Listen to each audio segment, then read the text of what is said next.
আজি মই বনাবলৈ লৈছো ভাপত দিয়া কণী তাৰ বাবে মই এটা পিয়াজ লৈছো আদা নহৰু দুটা জলকীয়া অকনমান ধনিয়া আৰু আমাৰ মানুহ যেহেতু 4 জন গটিকে 4টা কণী প্ৰথমে মই আদা নহৰুখিনি ভালদৰে মিক্সিত মাৰি লম এইদৰে মাৰি ললো পিয়াজটো এতিয়া মই মিহিকে কাটি লৈছো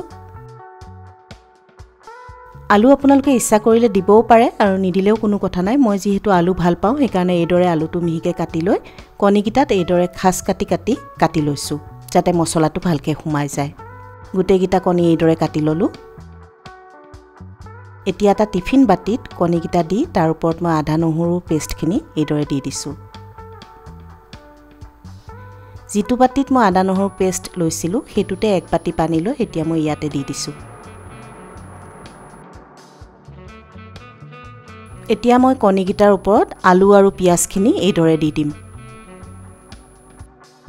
আলু আৰু পিয়াজখিনি দি দিয়াৰ পিছত তাৰ ওপৰত মই দি দিছো চাহ চামুচেৰে 4 চামুচ ক্ৰীম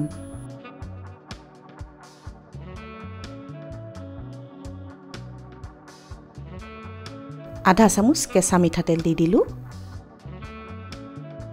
আৰু জলকীয়া দুটা এইদৰে ফালি দিছো আপোনালোকে বেছিকে জলকীয়া খালে বেছিকেও দিব পাৰে আৰু অকনমান আন্দাজমতে নিমখ দি দিছো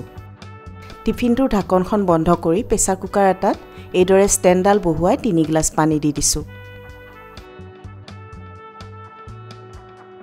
প্ৰেছাৰ কুকাৰৰ ঢাকনিখন লগাই দি তাৰ হুইচেলটো মই খুলি থলো আৰু গেছৰ ওপৰত 15 মিনিটৰ কাৰণে এইদৰে বহাই দিলো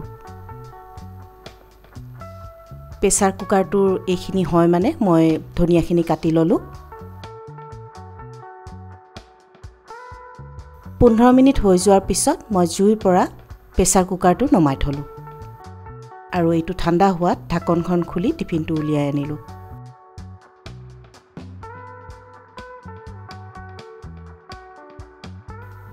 এয়া পৰিবেশনৰ বাবে সাজু